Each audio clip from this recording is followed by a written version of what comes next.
Well, hello everyone and welcome to my June book roundup. I'm going to share with you short reviews and ratings of the 8 books that I read this June. If you like this video, please don't forget to hit like and subscribe. I upload about 3 videos per month, including these monthly book roundups. Also, make sure you watch all the way to the end of the video. I'll save my book of the month for last, and I'll also give you a little sneak peek to the next book series that I'm going to read, and it's a classic. I'm going to start with an audiobook that I did this month. I don't do many audiobooks. Last year I did 2 audiobooks out of the 105 books that I read, but I was going to be in the car a bit this month doing some travel, so I decided to get an audiobook. So the audiobook I listened to this month was I Am Legend by Richard Matheson, and this is a horror classic which was made into a movie that bears no resemblance to the book. I don't think a single scene from that movie, which I enjoyed, was in this book. But I Am Legend is a very great work of horror that's set in a post-apocalyptic landscape with vampires around. And it has a protagonist who's very inventful and goes through a lot of things that are quite horrifying and depicted very, very well on the page. I enjoyed it, and I actually think I enjoyed this overall story more than I did enjoy the movie. And I gave I Am Legend a 3 out of 5. So I read 2 books on my Kindle this month. The first was Running Blind by Lee Child. This is the 4th of the Jack Reacher books, which I've mostly enjoyed until this one. One of the tropes I don't like in fiction is the overly reluctant hero. I don't mind a reluctant hero, but when it becomes just kind of ridiculous that the hero doesn't want to help, it just grates on my nerves. And that was Jack Reacher for more than half of this book. There was a serial killer that only he could catch, but he didn't want to help because he didn't want to be bothered. So he was this petulant little child for the whole first half of the book, and he was extremely unlikable. And then, of course, when he decides to help, he's the Mary Sue that solves the crime. But with that and his infidelity and his disgusting male gaze in this book, I did not like this one, and I'll be taking a break from these Jack Reacher books for a while. I gave Running Blind 2 out of 5. The second book that I read this month on my Kindle was Pines by Blake Crouch. Now, I had read Blake Crouch before. I had read Dark Matter, which was a fantastic science fiction thriller, and this is along that vein as well. It follows an FBI agent who is investigating a disappearance in a small town called Wayward Pines, Idaho, and some things happen. What I really liked was the pace of this. It's a short book and it never let up. It just kept going and kept going. But what I liked most was when we got to the 3rd act of the book, it went a very different direction than I was anticipating. And I always love when a book is able to surprise me. So I really enjoyed Pines by Blake Crouch. I give it a 4 out of 5. All right, the next 2 that I'm going to talk about I have up here, and they are by Lord Grimdark himself, Joe Abercrombie. If you don't know that name, I've talked about him recently as I recently read his First Law trilogy. He is one of the masters of the grimdark subgenre of the fantasy genre. These are 2 standalones, and I want to talk about them together because I don't want to be redundant, because there are some things in common with these 2 books that Abercrombie does very well in both. First of all, if you've experienced Abercrombie, if you've read Abercrombie or heard people talk about Abercrombie, they always talk about the characters. He is a brilliant master of character creation, specifically kinds of characters that are morally ambiguous. These characters that are the shades of gray between good and evil. He is a master at depicting these kinds of characters, and both of these books were chock full of them. Both of these are standalones, although they feature characters from the First Law trilogy. You may enjoy it more if you've read the First Law trilogy, but you could read either of these by themselves. Best Served Cold is a revenge tale, and it follows the main character of Monza Mercado, who in the opening pages of the book is betrayed, and the book is about her getting revenge on the men who betrayed her. Think of Quentin Tarantino's Kill Bill and place it in a fantasy setting, then you'll get Best Served Cold.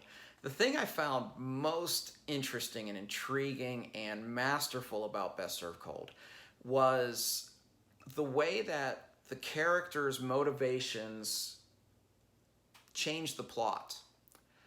Most of the time, I'd say 99% of the time, when you encounter a plot turn in a book, it's a plot device. But in Best Served Cold, every time there was a plot term, it was 100% linked to the characters and their motivations, and how their motivations might change, which would result in the story going a different direction. Almost, it felt like that he just created the characters, put them together, and just went and saw what happened. And it was absolutely intriguing. It's a great revenge tale, so I gave Best Served Cold an easy 5 out of 5. I love that book. The Heroes, a little bit different kind of a book. It's a subgenre called military fantasy because this is about a battle between the Union and the Northmen, and it's a 3-day battle, and it takes that battle and just gives you all the details about it. So one of the strengths of Abercrombie is character, but the book started a little slow because he had to introduce so many characters. There were literally dozens of characters on both sides of this encounter that he wanted to highlight. So it took a while to get going, in my opinion. But when it did, it was very, very solid. It featured a lot of the things I talked about with character with Best Served Cold, as far as their motivations often changing the plot, especially in the third act of this book. But what I really enjoyed the most was his style of writing battle sequences. Although I still think Bernard Cornwell is my favorite as far as being able to write a battle sequence, what I liked a lot in The Heroes is how effortlessly Abercrombie could change the point of view in a battle. And the way that he did it had a lot of style and a lot of flair, and I really enjoyed that aspect of it. I gave The Heroes a solid 4 out of 5. All right, since I mentioned Bernard Cornwell in my last books that I talked about, I'm going to review those next. Battle Flag's a used copy. I couldn't get it to stand up, so I'll just kind of hold it here. These are the third and fourth books of the Starbuck Chronicles, Battle Flag and The Bloody Ground.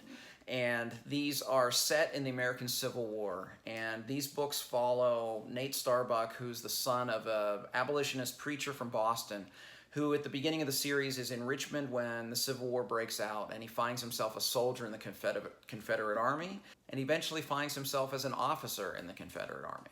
A friend told me one of the knocks on Bernard Cornwell's long series is a lot of the installments feel similar, and I felt some of that with Battle Flag. I felt that at times, just the narrative beats and the overall trajectory of the story were very similar to Copperhead, which was the second book in the series. So because of that, I gave it just a 3.5 out of 5. I will say, though, that the second Battle of Bull Run at the end of this book was so masterfully portrayed. But what I really wanted more of was just some more personal narrative beats along the way. Well, The Bloody Ground, he took the story in a different direction. He summoned Nate Starbuck back to Richmond to take over a new company of soldiers, so we got an infusion of a lot of very interesting characters. And it was interesting when his company joined his old company and you see the new and the old characters interact. The Bloody Ground refers to the big battle in this book, which is the Battle of Antietam, which was the bloodiest day in the Civil War. And Cornwell does not shy away from the details of that story. And this was a step up from the third book of the series. So I gave The Bloody Ground 4 out of 5. All right, and last but certainly not least is my book of the month, The Count of Monte Cristo by Alexander Dumas. Most novels of the 19th century were serialized. And as a friend pointed out, more installments meant more money for the author. So because of that, a lot of great works of the 19th century, including works by my favorite authors, Victor Hugo, Charles Dickens, often have some bloat in them. They often have as much as a quarter of the book that could be trimmed away and it wouldn't detract from the overall story. I didn't feel that in this book. It took me 10 days to read The Count of Monte Cristo, and 9 of the 10 days, I never felt any bloat. There was only one time in that 10-day span that I felt that the story needed to move forward a little bit faster. So that was truly masterful for a book of 1,000+ pages. The other thing that really blew me away is the character of Edmond Dantes. Although there are a lot of great 19th century characters, what I liked most about this character is the shades of gray, but also kind of his evolution. The overall story of Count of Monte Cristo is Edmund is betrayed early in the book. He's imprisoned for 14 years, escapes and exacts revenge. That's not a spoiler. You can read that on the dust jacket of any other edition of the Count of Monte Cristo. But what I found most interesting is in Dante's getting his revenge, how it changed him and how it changed the people around him, and most notably when he realized what his singular focus for this revenge was doing to himself and the people around him. Those themes, revenge and redemption, were the two that really permeated especially the last third of this book. This was masterful. It is my book of the month and a strong contender for my book of the year. I'm so glad that I took the time to read The Count of Monte Cristo by Alexandre Dumas. 5 out of 5. So before I reveal the new book series that I'm going to be reading, go ahead and place a comment below if you've read any of these books and let me know if you agree or disagree with my assessment of them. I'd love to discuss these books with you. So that was my month. Looking ahead, what book series am I going to start next month? I'm going to start Dune by Frank Herbert. I read the first book several years ago, but I'm going to reread Dune and then start adding the sequels. I do plan on reading at least Dune, Dune Messiah, and Children of Dune this month. So if you want to look out for those reviews next month and more, please like and subscribe. If you click the little bell icon, you'll get a notification next time I upload a video. Also, you can follow me on Twitter. I do one-sentence book reviews every time I finish a book. And if you follow me on Goodreads, I do much more frequent updates on Goodreads. As always, thanks for watching. Until next time, goodbye.